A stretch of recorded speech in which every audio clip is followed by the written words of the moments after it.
माँ, मैं यश के साथ अपना होमवर्क करने जा रही हूँ, मुझे आवाज मत देना। ये क्या मस्त उल्लू बनाया मैंने माँ को। ही अब हम आराम से मस्ती करेंगे। तभी माँ हमारे लिए फ्रूट्स लेकर आ गयी। वैसे माँ यश का कितना ख्याल रखती हैं। काश इससे मेरी शादी हो जाती। ही दोपहर को मैं यश का वेट कर रही थी। अबे यार, भूख से जान निकल रही है, पता नहीं यश कब आएगा। तभी यश मेरे लिए कोल्ड आइसक्रीम और बहुत सारे चिप्स लेकर आता है। ही यश, क्या कर रहे हो? माँ को आवाज मत दो, वरना वो मुझे खाने नहीं देंगी और तुम्हें भी डांटेंगी। चलो अब यहाँ से जाओ। जब यश खा रहा होता है तो मैं उसके साथ खूब शरारतें करती हूँ। ही प्यार का असली मजा तो एक दूसरे को परेशान करने में ही है। उसके बाद यश मेरे लिए एक पार्सल भेजता है। अरे माँ, यह पार्सल यश ने भेजा है, आप इसे मुझे दे दीजिए, मैं देकर आपको बताती हूँ। जब मैंने उस पार्सल को खोलकर देखा तो वाह, यह ड्रेस तो बहुत प्यारी है। ही फिर मैं यश की दी हुई ड्रेस पहनकर उससे मिलने के लिए डेट पर जाती हूँ। यश की लाई हुई ड्रेस इतनी प्यारी थी कि मैं किसी परी से कम नहीं लग रही थी। यश भी मुझे देखकर बस मुस्कुरा रहा था। दोस्तों, आपको हमारी जोड़ी साथ में कैसी लगती है? अगर अच्छी लगती है तो लाइक और सब्सक्राइब करके कमेंट में जरूर बताओ।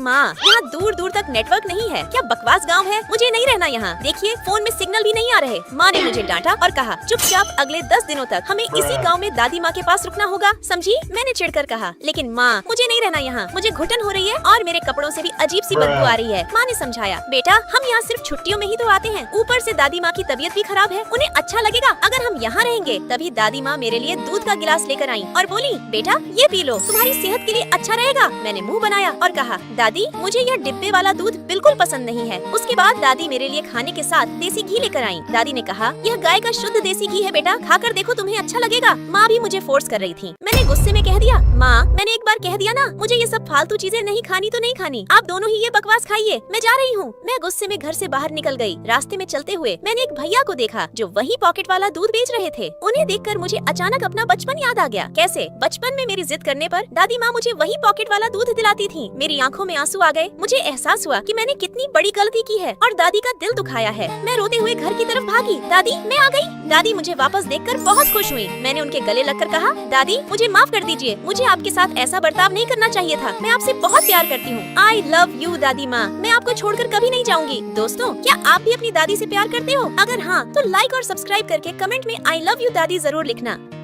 आज क्लास में सर किसी को भी छुट्टी नहीं दे रहे थे और मुझे पानी लेने बाहर जाना था। मैं सोच ही रही थी कि अब क्या करूं। इसकी भैंस की, यह तो फ्लैश की स्पीड से भी तेज निकला, कहीं मेरे चक्कर में इसका पोपट न बन जाए। पर देखते ही देखते वह सर को उल्लू बनाकर बाहर निकल गया। सर का तो पूरी तरह से पोपट बन गया। ही हाय, ये यश का बच्चा मेरे लिए कितना रिस्क ले रहा है। एक दिन यह आशिकी इसे बहुत भारी पड़ेगी। ही लेकिन ये मेरी बहुत केयर करता है। सो स्वीट, थैंक यू यश। मेरी सिर्फ एक मुस्कान से यह बंदर पूरी तरह घायल हो गया। तभी अचानक सर की नजर उस पर पड़ गई। इसकी भैंस की, अब तो यह पक्का गया। सर ने उसे झाड़ू थमा दी और बाहर खड़े होने की पनिशमेंट दे दी। मैं आराम से हंसते हुए वहाँ से निकल गई। ही बेचारा, उतर गया ना आशिकी का भूत। मैंने पास जाकर पूछा, यश बेबी पानी पियोगे? ही उसने मासूमियत से अपनी मुंडी हिलाई। हाँ पीना है। फिर मैंने इस बंदर को अपने हाथों से बड़े प्यार से पानी पिलाया। मैंने कहा, और हाँ आगे से अपना ख्याल रखना, समझे पागल? ही तेरे होने से ही मेरा हर पल खास है, क्योंकि तू मेरे पास है। ही दोस्तों, हम दोनों एक दूसरे से काफी दूर हैं, लेकिन हमारा प्यार इतना गहरा है कि हम हर काम एक साथ ही करते हैं। चाहे वह बातें करना हो, खाना बनाना हो या मूवी देखना, हम सब साथ में करते हैं। हम भले ही दूर हों, पर दिल के एकदम करीब हैं। यश बेबी, यह रिंग तो बहुत प्यारी है, लेकिन इसकी क्या जरूरत थी अभी? यश ने कहा, यह मेरी तरफ से एक छोटा सा गिफ्ट है, क्या तुम्हें अच्छी नहीं लगी? मैंने कहा, अरे नहीं यश, रिंग तो बहुत प्यारी है, पर काश तुम खुद अपने हाथों से मुझे यह रिंग पहनाते। यश ने कहा कि वह जल्द आएगा, पर वह हर बार यही बोलता है। तभी यश ने मुझे कांटेक्ट लिस्ट दिखाई। मुझे यश पर पूरा भरोसा था, पर तभी नहीं, यह नहीं हो सकता, यश मुझे धोखा नहीं दे सकता। तभी मुझे प्रिया की कही बात याद आई। लड़कों पर भरोसा नहीं करना चाहिए, वे दूर रहकर दूसरे रिलेशनशिप में चले जाते हैं। अगले दिन मैं खुद यश के पास गई। मेरा दिल कह रहा था कि जो मैं सोच रही हूँ वैसा कुछ भी नहीं है, पर जैसे ही दरवाजा खुला, नहीं, यश ने मुझे धोखा दिया। क्या प्रिया सच कह रही थी? मैं वहाँ से रोते हुए भागने लगी। यश, मैंने तुम पर कितना भरोसा किया, तुमसे इतना प्यार किया, पर तुमने मुझे धोखा दिया। यश ने आकर मुझे रोकने की कोशिश की। मैंने कहा, छोड़ो मेरा हाथ और ये लो अपनी रिंग, उसी लड़की को पहना दो, मैं जा रही हूँ। यश ने मुझे रोका और बताया कि जैसा मैं सोच रही हूँ वैसा कुछ भी नहीं है। यश ने अपनी जॉब से रिजाइन दे दिया था और बचे हुए पैसों से वह एनी नाम की एक लड़की से नया घर लेने के लिए बात कर रहा था। जब मैं उससे बात कर रही थी तब उसने मुझसे झूठ बोला कि वह जॉब पर है, क्योंकि वह मुझे सरप्राइज देना चाहता था और मैंने उसे गलत समझ लिया। यश मुझे हमारे नए घर में लेकर गया और कहा, आज से यह हमारा घर है और शादी के बाद हम यहीं रहने वाले हैं। फिर यश यश ने घुटनों पर बैठकर मुझे रिंग पहनाई और प्रपोज किया। यश, मुझे माफ कर दो, मैंने तुम्हें गलत समझा। आई एम सॉरी, यश ने मुस्कुराकर कहा। कोई बात नहीं। आई लव यू इन्फिनिटी, मेरे डियर हस्बैंड जी।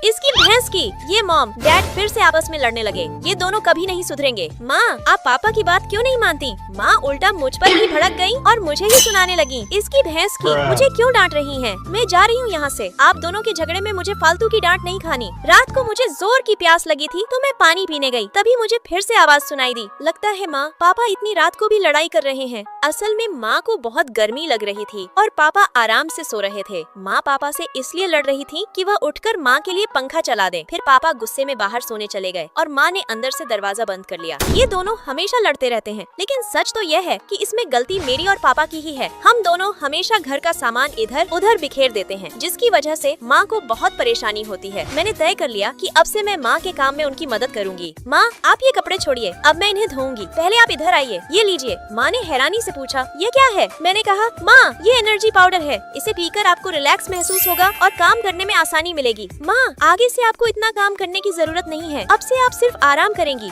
समझिए आप इस दुनिया की सबसे बेस्ट माँ हैं, वर्ल्ड्स बेस्ट मॉम। अब आप सिर्फ रिलैक्स करेंगी और मैं आपसे बहुत प्यार करती हूँ। आई लव यू माँ। फिर मैंने माँ को आराम करने के लिए भेज दिया और जल्दी जल्दी घर का पूरा काम निपटाने लगी। तभी पापा आए और पूछने लगे, तुम्हारी माँ कहाँ है? वह काम क्यों नहीं कर रही? मैंने कहा, पापा, माँ सो रही है, उन्हें सोने दीजिए। माँ को अब आराम की जरूरत है और हमें उन्हें ज्यादा से ज्यादा आराम करने देना चाहिए। माँ दिन भर काम करके थक जाती है, फिर भी कभी शिकायत नहीं करती। माँ है तो इस दुनिया में सब कुछ है। दोस्तों, अगर आप भी ऐसा ही मानते हो तो लाइक और सब्सक्राइब करके कमेंट में आई लव यू माँ जरूर लिखना।